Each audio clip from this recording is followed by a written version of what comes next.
Salut tout le monde, on en était au point où on arrive à afficher notre navigation view. Bien sûr, elle est vide, on a encore rien mis dedans, donc on va changer tout ça.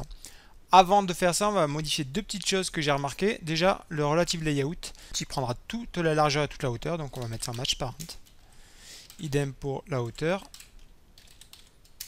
Autre chose également, en dessous de la toolbar, on va remettre la set. Ça, je vais modifier, je vais juste bouger ça, mettre en dessous.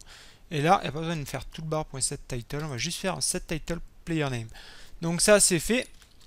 Et on va juste repartir donc sur notre... On va commencer par le header de la navigation view. Donc si je reviens là-dessus, on va juste rajouter une image là, comme ça, une image là, et ensuite on aura nos différents items. Donc bon, on va faire ça. Alors dans notre activité historique, on revient sur notre vue navigation view. Alors on va créer un nouveau layout pour notre header où on aura l'image. Donc on va appeler ça header drawer par exemple, entrée. Ensuite là-dedans on va déjà reformater, CTRL ALT et L, on va y mettre un background. Donc on va prendre la couleur, ce sera background general. Par contre on va mettre un relative layout plutôt. Quoique au final c'est pas trop gênant vu que... Déjà ouais, ça va pas marcher si je laisse layout comme ça. Ensuite donc on va mettre une image view. En width on va mettre la largeur de notre navigation view. En hauteur on va mettre web content. Alors cette image elle aura un ID déjà pour commencer. Ce sera, on va l'appeler IV header. Hop. Et ensuite on va y mettre donc un background. Donc on va faire background. On va mettre drawable. Et normalement l'image vous l'avez déjà, vu que vous l'avez téléchargé au préalable. Et c'est BG navlol. Donc BG navlol. Et on devrait avoir l'image qui s'affiche correctement. Donc pour le header, il n'y a rien de plus à faire. On va repasser sur notre activity historique. Ouais, si on va remettre le... Ouais, comme ça. Et là, on a juste à rajouter, en fait, c'est assez simple, app. Ensuite, header layout. Et là, on a juste à rajouter notre layout qu'on vient de créer. Donc, et c'est header drawer. Ouais, si c'est ça, header drawer. Par contre, un truc que j'ai remarqué que j'avais oublié, c'est dans style, on va reprendre ça. Il faut remettre cette ligne aussi, le translucent status bar, dans le V21. Hop, pour que ce soit, pour que vous verrez ce que ça va donner. Et on va tester notre application. Alors voilà le résultat, on a bien notre image, la status bar est bien transparente, il nous reste à faire le reste du menu. Et ça va être le même principe, vous allez voir. On va créer un nouveau menu cette fois-ci, qu'on va appeler, je vais l'appeler menu drawer, histoire de menu s'y retrouver, menu drawer. Et il ne nous reste plus qu'à rajouter les différents items, différentes pages de notre activité au final. Donc item, on va rajouter un ID, alors ça sera menu principal là par exemple. Ensuite on va rajouter paramètre checked false. On veut qu'aucun item soit check par défaut, vous pouvez le changer selon ce que vous souhaitez faire. Ensuite on va mettre une icône, donc Android icon. Elle est dans drawable et c'est là je vais juste en mettre une par défaut pour tous les éléments. Ce sera à vous de changer, là c'est vraiment pour l'exemple pour montrer comment ça marche. Donc ça, et ensuite on va y mettre un titre, donc ce qui sera affiché, Android 2.title, et ce sera, là on va créer une chaîne de caractères, donc string, qu'on appellera menu principal, et on va créer ça du coup, hop, et on appellera ça menu principal. Ça, vous commencez à avoir l'habitude, j'imagine maintenant. Donc ça c'est bon, on va fermer ça peut-être. Et puis on va copier ça. J'avais créé 5 menus, on va copier ça 5 fois. Alors on va changer tout ça. Donc il y aura... J'avais mis rechercher en second. L'icône, j'ai dit que je ne changeais pas. String, ça sera recherché. Comme je vous le disais, on l'avait déjà utilisé pour le bouton, donc ça reprendra la même chaîne de caractères. Ensuite on aura, j'ai marqué stats. Après c'est des menus factices, on va pas créer toutes les pages, mais c'est juste histoire de remplir le truc. Donc là je vais mettre statistiques. Là il faut le créer par contre. Ensuite on avait, j'avais mis quoi, contact. Pareil la contact.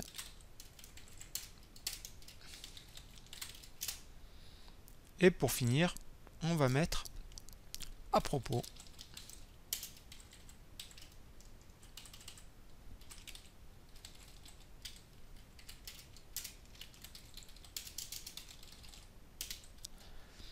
Et voilà notre menu, on n'a plus qu'à faire comme pour le header tout à l'heure, on va le rajouter sur notre activité. Et c'est tout aussi simple, on fait app.menu et là on rajoute notre menu, donc c'est dans le répertoire menu et ce sera menu drawer. Et pareil, on va tester ça. Alors avec les différents menus, vous voyez, on a bien menu principal, rechercher statistiques, contact et à propos, avec bon la seule icône que j'ai mis. Après, ce sera à vous de changer comme je vous disais. Ce qui serait bien, c'est un truc que nous permet de faire justement cette nouvelle façon de faire la navigation view. Ça serait de séparer, par exemple, les 3 premiers éléments des 2 derniers. Et il y a un moyen assez simple de le faire. Donc on va juste grouper ça en fait. Donc on fait juste groupe, on rajoute un ID, sinon ça ne marchera pas. Donc ID, on va l'appeler groupe 1, c'est super original. Et on va rajouter également le Android Checkable Behavior pour autoriser le clic sur un seul item. Hop. On va fermer ça, on va le mettre pour les 3 premiers items. CTRL ALT L pour reformater un petit peu. Et on va faire pareil pour le second groupe. Donc hop, je copie ça. On va appeler ça groupe 2. Et on fermera ça à la fin. Et là, vous allez voir, j'ai rien oublié, non, c'est bon. Si je relance, et donc voilà notre résultat. Vous avez vos 2 groupes bien séparés par une ligne. Donc vraiment très facile à faire. Il nous reste à voir donc comment rajouter l'icône hamburger ici. Et ben, on va voir ça tout de suite. On passe dans historicactivity.java. Alors sur historic activity, déjà je vais faire 2-3 petites modifications. Enfin, je vais juste déplacer les éléments. Ça, je vais le mettre en dessous. Qu'en fait la condition, si elle est fausse, ça voudra dire qu'il faudra rediriger. Donc je ne vais pas le faire tout de suite. Je mets juste un commentaire rediriger vers Search Activity par exemple. Si on n'a passé aucun paramètre ou s'il ne trouve aucun paramètre, ben, on renvoie sur l'activité précédente. Comme ça je récupère tous les éléments après. On fera tout le code après ça. Donc voilà. Et pour afficher l'icône hamburger et gérer le comportement de la navigation view, on va avoir de l'action bar drawer toggle, qu'on va appeler toggle, qui sera égal donc à new action bar drawer toggle. On aura besoin de l'activité dans laquelle on est, du mdrawer layout, de notre toolbar qu'on a déjà récupéré. Et là on aura besoin de 2 chaînes de caractères, donc r.string pour signer une chaîne de caractères pour signifier quand le drawer est open et quand il est fermé. Donc open on va appeler. Et également r.string, c'est des chaînes qu'on va créer juste après, .close. Donc là on va juste mettre une value open. Et ici ça sera close. Donc alt entrée bien sûr comme d'habitude, close.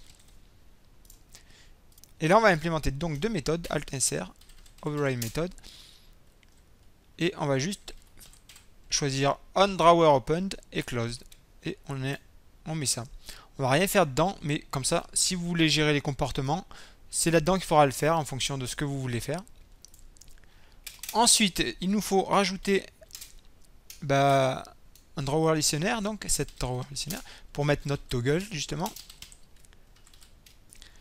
Ensuite, il va falloir appeler toggle.syncState. Ça va permettre de synchroniser en fait la rotation de l'icône avec l'ouverture et la fermeture du drawer, de la navigation view. Et ensuite, on va implémenter la gestion des clics sur les items. Et donc pour ça, il y a plusieurs façons de faire. On pourrait directement récupérer notre navigation view et faire comme on l'a fait tout à l'heure comme on l'a fait précédemment pour les boutons, faire un set navigation item selected, etc. et new, etc. Là, on va directement l'implémenter. Ça sera plus clair pour le code, je pense. Donc là, je vais faire un implements en haut. Implements. Donc c'est navigation view .on navigation item selected listener. Et donc là, il nous demande d'implémenter les méthodes. Donc alt entrée, implémente les méthodes. Et il n'y en a qu'une, c'est on navigation item selected. Et là, comme ça, on va se retrouver en fait avec une méthode où on pourra mettre tous les comportements qu'on veut en fonction de l'item sur lequel on clique. Avant de traiter la gestion des items, il nous faut rajouter à la navigation view un set navigation item listener donc de 10, vu qu'on vient d'implémenter l'interface. Avant de commencer la gestion des clics sur les items, on va regarder où on en est. Donc on a bien notre icône qui est apparue. Et quand je clique, notre navigation drawer apparaît bien, enfin navigation view maintenant. Et quand je la ferme, hop, en plus il y a l'icône qui commence à se fermer, etc. Donc tout a l'air de bien marcher. Maintenant, il reste à voir la gestion des clics, parce que bien sûr, il ne se passe rien vu qu'on a remis. Et donc c'est parti. On vient dans notre méthode qu'on vient d'implémenter. Déjà, ça sera un return true. Et c'est parti. On va déjà gérer vérifier si l'item sur lequel on a cliqué est checked ou non. C'est-à-dire si on a cliqué dessus ou pas. Donc on va faire un if. On va récupérer notre menu item qui est passé en paramètre. Menu item.isChecked. Donc si on a déjà cliqué dessus, on va mettre que on veut le remettre à false du coup. Set checked à false. Et donc else, on fait l'inverse.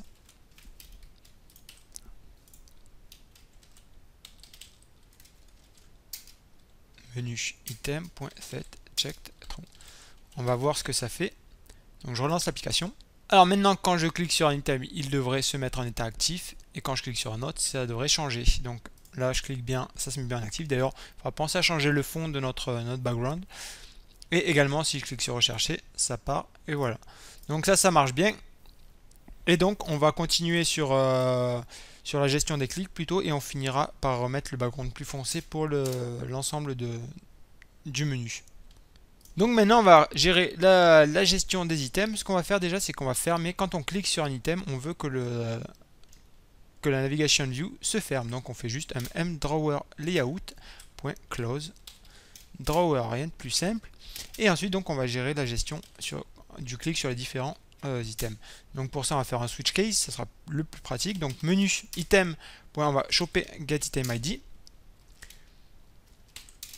Et dans plusieurs cas, là on va pas tous les faire, comme je vous disais, c'est des menus factices, on va faire 3, histoire de quand même.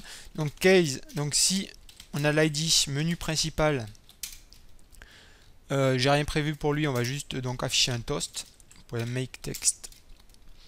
Donc get application context, le message ensuite ce sera menu principal. La longueur short et point show. Ensuite return true. Si on a case, ça va être r.id. J'avais quoi d'autre? J'ai recherché, là on reviendra sur notre activité principale.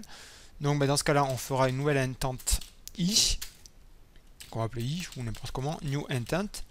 On y passe notre contexte et la classe vers laquelle on va aller. Donc là on reviendra sur l'activité search activity .class.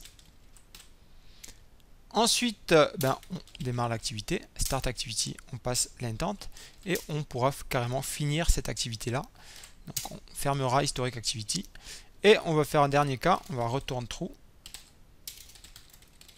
Et donc le dernier cas, juste pour l'exemple, case.rid.stats. Et donc on fera juste de nouveau un toast, on va copier ça. Sauf que là, ça sera statistique. On va vérifier que tout marche correctement. C'est parti. Alors, testons un peu tout ça. Si je clique sur menu principal, j'ai le drawer qui se ferme et mon toast qui s'affiche. Là, c'est toujours en actif. Si je clique sur statistique, on a toujours ça qui s'affiche. Et si je clique sur rechercher, je dois revenir sur ma précédente activité. Donc, tout marche correctement. On va juste changer vite fait le background du menu. Parce que fond clair, c'est pas terrible. On revient dans notre activité historique et là on va juste rajouter des petits paramètres. On va commencer déjà par le background, donc android2.background. Et là on va mettre notre color, primary color. On veut du coup que le texte il passe en blanc. Pour ça on va faire app.item text color. Et donc là ce sera du coup en blanc. Color, je crois que j'ai mis une couleur white. Et pour finir, pour les icônes également, il y a un paramètre, un attribut qui s'appelle app.item, icon et tint. Et là, pareil, on va mettre tout ça en blanc. Et normalement, on va tester. Et voilà à quoi ressemble notre menu. On a bien le texte en blanc, les icônes en blanc. Vous pouvez bien sûr mettre les icônes de la couleur que vous voulez. Mais tout marche bien. Si je clique dessus, on a bien un surlignement un peu en gris foncé. Et donc voilà, on en a fini avec notre menu principal. On aura vu pas mal de choses. Donc création d'une navigation view, création de la toolbar, comment gérer un header et le menu avec deux layouts différents, comment gérer aussi l'état actif sur l'item qu'on clique. Et dans la prochaine vidéo, on s'occupera du recycler view en créant un layout qui représentera en fait chaque match. Donc plutôt que de faire 10 layouts, vu qu'on aura 10 matchs, on créera un layout qui se répétera au fur et à mesure en créant des petits trucs dynamiques selon les victoires, selon les défaites, en fonction de différents items et de ça. Il y aura beaucoup de choses à voir, mais ça sera plutôt intéressant. Donc plus pour la prochaine vidéo. Ciao!